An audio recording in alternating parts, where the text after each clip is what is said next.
आज विधानसभा भूतपूर्व में संपन्न हो रहे चुनाव में हमारे बीच में पधारे उत्तर प्रदेश ही नहीं पूरे हिंदुस्तान वासियों की उम्मीदों के केंद्र बिंदु प्रयागराज का कायाकल्प करने वाले परम आदरणीय उत्तर प्रदेश के मुख्यमंत्री योगी आदित्यनाथ जी महाराज आपकी विधानसभा में पधारे हैं, हमारे लिए पधारे हैं। मैं की दयालुओं से पूर्व विधानसभा में आपका बहुत बहुत स्वागत करता अभिनंदन करता हूँ। पिछले 7 सालों से जब से आपने उत्तर प्रदेश की कमान आदरणीय महाराज जी के हाथों में सौंपी है, आपने देखा है उत्तर प्रदेश बदहाली से बुधारी की ओर बढ़ रहा है, दिखाई पड़ रहा है। पिछले काफी अपराधी जो सत्ता के भागीदार हुआ करते थे, जो समाजवादी पार्टी के विधायक और सांसद हुआ करते थे, उनको अपनी जगह पहुंचाने का काम आदरणीय योगी महाराज ने किया जो आपके सामने। आदरणीय महाराज जी आपकी बड़ी कृपा रही है, इस विधानसभा में आपने 5,000 करोड़ से ऊपर के काम इस विधानसभा के लिए घोषित करने का काम किया है और आज आप हमारे लिए दूसरी बार आए पूर्व से, इसलिए मैं आपका विशेष तौर पर धन्यवाद करता हूँ, स्वागत करता हूँ। साथियों 20 तारीख को मतदान होना है तो आप सभी जानते हैं महाराज जी के आशीर्वाद से, महाराज जी की कृपा से भारतीय जनता पार्टी के उम्मीदवार शुरू में आपके बीच में आपका भाई माता पिता हो, मेरी माता जी 5 वर्ष यहाँ से सांसद रही है और पिछले 20 सालों से लगातार आपकी सेवा का काम हम लोग करते रहे। मैं विश्वास दिलाता हूँ कि 20 तारीख के बाद जब देश को परिणाम आएगा कि सीट आपकी झोली में जाएगी तो आपको कहीं से अफसोस नहीं होगा अपने देने पर, और मैं हमेशा आपके सुख दुख समस्याओं में आपके साथ करने से करना मेरा करना होगा। इन शब्दों के साथ आप सभी होगा मंच फिर समझ अतिथि करूंगा, समझ मैं नाम नहीं ले पाया, सबसे क्षमा मांगते हुए बहुत बहुत स्वागत करने विधान और प्रणाम करता हूँ। तो महाराज माता की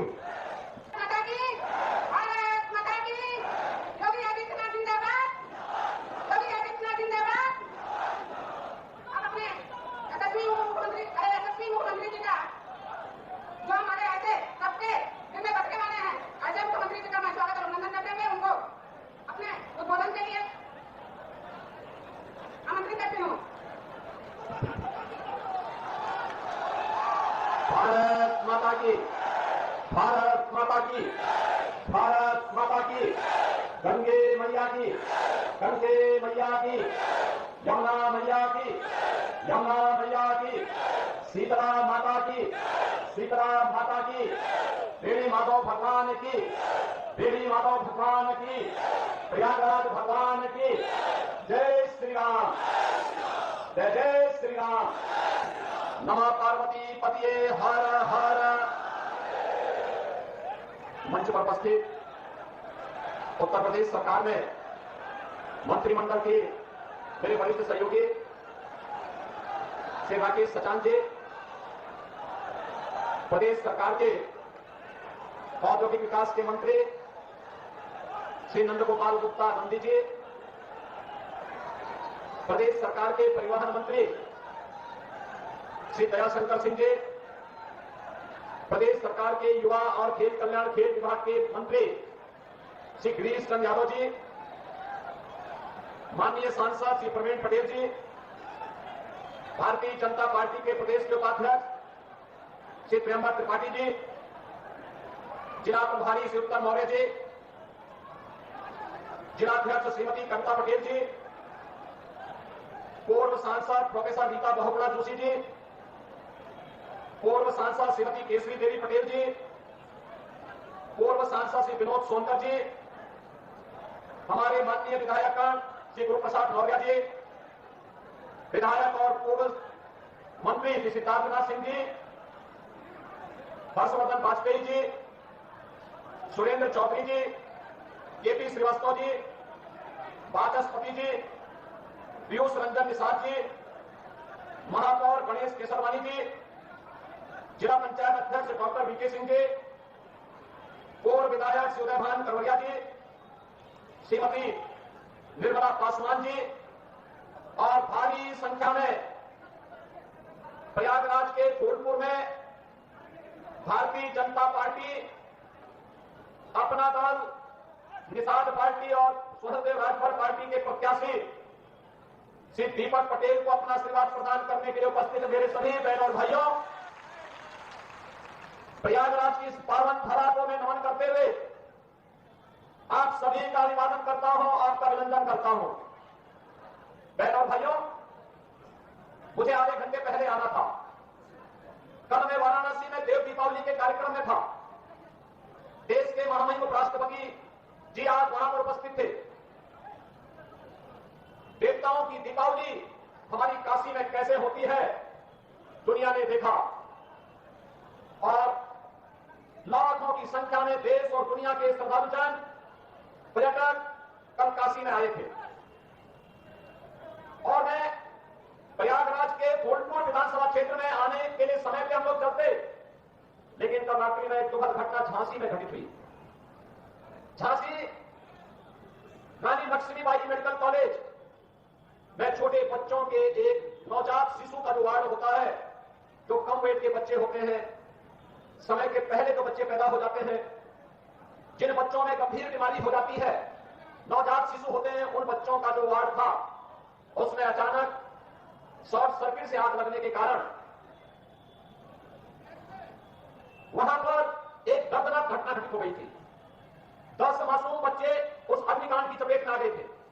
तो उसी की व्यवस्था में वहां पर शेष 54 बच्चों को सुरक्षित निकाला जा सके और उन बच्चों को उपचार की व्यवस्था की जा सके, इसकी व्यवस्था में देर रात्रि से ही हम लोग लगे थे और रात्रि में ही स्वास्थ्य मंत्री और प्रदेश के डिप्टी सीएम श्री ब्रजेश पाठक जी भी वहां पहुंच गए थे और 10 बच्चों की वहां दुखद मौत हुई है। शेष बच्चे सुरक्षित हैं। वहां पे स्वास्थ्य विभाग की पूरी टीम, मेडिकल कॉलेज की पूरी टीम, प्रशासन और पुलिस प्रशासन की पूरी टीम सभी को सुरक्षित निकालने में सफल रही। लेकिन मेरी संवेदना उन सभी परिजनों के प्रति है जिन्होंने अपने मासूम बच्चों को खोया है और मुझे लगता है कि संवेदना के इस क्षण में हमारी संवेदना इस प्रकार की दुखद और दुर्भाग्यपूर्ण घटनाओं के प्रति होनी ही चाहिए।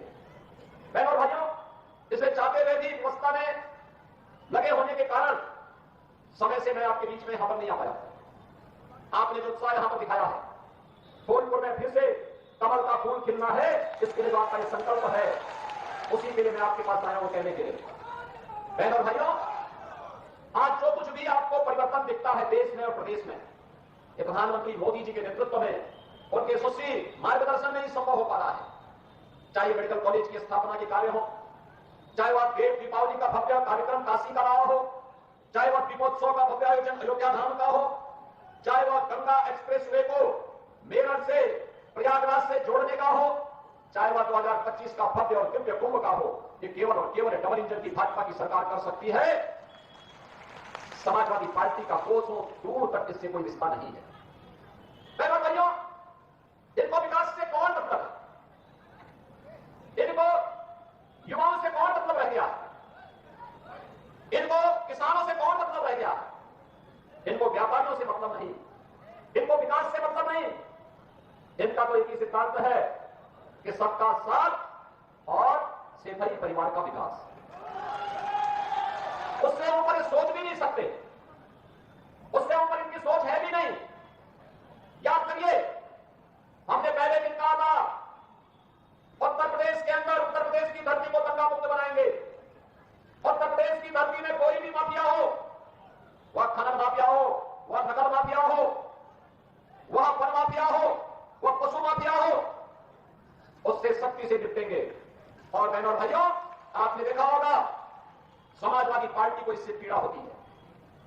नगर माफिया को बचाने के लिए वह कितनी बड़ी चोटी, आज भी आप देख लीजिए जितने बड़े दुर्दांत खतरनाक माफिया है, वे सब सपा के गले के हार हैं। उन्हीं से इनकी आजीविका चलती है, उन्हीं के भरोसे ये लोग जीते हैं। और इसीलिए जब युवाओं के लिए सुचितापूर्ण तरीके से परीक्षाएं हो, जब सरकार उन युवाओं के हित के लिए कार्य करते हैं, हमने तो पहले दिन कहा था कि युवाओं के भविष्य के साथ खिलवाड़ करने वाले के भविष्य के साथ फिर हम भी खिलवाड़ करेंगे। हमारे युवाओं के भविष्य के साथ किसी को खिलवाड़ करने की छूट नहीं मिलनी चाहिए। और मैं फिर कहता हूं, नकल माफिया के खिलाफ हम कार्रवाई करेंगे। किसी भी युवा के भविष्य के साथ खिलवाड़ करने की छूट नहीं देंगे किसी को। प्रतियोगी परीक्षाएं सुचितापूर्ण तरीके से संपन्न हो, इसके लिए माहौल सरकार भी बनाएगी, संबंधित चयन बोर्ड और आयोग भी उसके लिए पूरी प्रतिबद्धता के साथ कार्य कर रही है। अच्छे नौजवान जब सेवा में आएंगे तो विकास की गति को द्रुत गति से आगे बढ़ाने के साथ ही गरीबों तक शासन की योजना को पहुंचाने में भी अपना योगदान देंगे। और प्रयागराज की धरती तो भगवान प्रयागराज की है, भगवान गणी माधव की है, भगवान भरद्वाज की है, मां गंगा यमुना और सरस्वती की त्रिवेणी की है। ये पावन धरा तो हमारे लिए एक ऐसी पावन धरा है कि प्रयागराज का कुंभ अब तो दुनिया के अंदर मानवता के मूर्त सांस्कृतिक धरोहर के रूप में प्रधानमंत्री मोदी जी के प्रयास से आज मान्यता प्राप्त कर चुका है। बहनों भाइयों, ये समाजवादी पार्टी राम मंदिर का विरोध करती है, दीपोत्सव का विरोध करती है, देव दीपावली का विरोध करती है, परीक्षाओं की शुचिता का विरोध करती है, विकास के कार्यों का विरोध करती है, गरीब कल्याणकारी योजनाओं को जो गरीबों को लाभ मिलता है उसका भी विरोध करती है। यह तो केवल और केवल बांटने की राजनीति में विश्वास करती है। बहनों और भाइयों, अयोध्या में 500 वर्षों का इंतजार क्यों हमें करना पड़ा था? क्यों करना पड़ा था? क्योंकि हम बटे थे। काशी में क्यों हमें अपमान झेलना पड़ा था? क्योंकि हम बटे थे। मथुरा में क्यों अपमान झेलना पड़ा? क्योंकि हम बटे थे। और जब बटे थे तो कटे थे। बटना नहीं है, एकजुट होना है। याद रखना, भारत की आज की सबसे बड़ी चुनौती है जाति के नाम पर बांटने वाले लोग देश के दुश्मन की तरह काम कर रहे हैं। या आपको जाति के नाम पर बांटेंगे, तुष्टीकरण की नीति पर चलेंगे। दुर्भाग्य से अगर सत्ता कभी ऐसे लोगों को मिल जाती है तो गरीब हिंदू तक की लड़ाई देखते रह जाता है, लेकिन कभी उसको शासन की योजना का लाभ नहीं मिल पाता है। आपने पिछले 10 वर्ष में देश के अंदर 7 साढ़े 7 वर्ष में उत्तर प्रदेश के अंदर देखा होगा 56 लाख गरीबों का मकान मिला, कोई भेदभाव नहीं। 2.5 करोड़ से अधिक गरीबों के घर में शौचालय बने, कोई भेदभाव नहीं। लगभग 2 करोड़ गरीबों के घर में उज्ज्वला योजना का रसोई गैस का सिलेंडर पहुंचा, कोई भेदभाव नहीं। बहनों और भाइयों, 1 करोड़ 56 लाख गरीबों को फ्री में बिजली के कनेक्शन मिले, कोई भेदभाव नहीं। 14 लाख किसानों के बिजली के बिल, ट्यूबवेल के बिल माफ किए गए, कोई भेदभाव नहीं हुआ। करोड़ों किसानों के से हम उनके धान और गेहूं की एमएसपी के दाम पर उपज खरीदते हैं, कोई भेदभाव नहीं हुआ, कोई भेदभाव नहीं हुआ। प्रदेश में 15 करोड़ और देश में 80 करोड़ गरीबों को फ्री में राशन दिया जा रहा है, कोई भेदभाव नहीं। 1 करोड़ परिवारों को उत्तर प्रदेश में वृद्धावस्था पेंशन, निराश्रित महिला पेंशन और दिव्यांगजन पेंशन में 12,000 रुपए नहीं साल का दिया जा रहा है, कोई भेदभाव नहीं हुआ। कन्या सुमंगला योजना में कोई भेदभाव नहीं हुआ। शादी विवाह योजना में कोई भेदभाव किसी बेटी के साथ नहीं हुआ, क्योंकि हमारा तो कहना है कि बेटी सबकी बेटी होती है। आयुष्मान भारत में 10 करोड़ उत्तर प्रदेश का नागरिक 5 लाख रुपए का स्वास्थ्य कवर प्राप्त करता है, कोई भेदभाव नहीं हुआ। हमने तो मोदी जी ने तो एक ही बात सिखाई, सबका साथ और सबका विकास। हमने तो सबको जोड़ने का प्रयास किया, लेकिन हमने ये भी कहा विकास सबका, सुरक्षा सबको, लेकिन तुष्टीकरण किसी की नहीं, तुष्टीकरण किसी की नहीं करेंगे। बहनों भाइयों, समाजवादी पार्टी कहां ले जा रही थी देश को, प्रदेश को? इनका गठबंधन कहां देश को ले जा रहा था? हर दिन एक नया घोटाला होता था, हर दिन एक नया घोटाला होता था। विकास सिंह को कोई लेना देना नहीं था।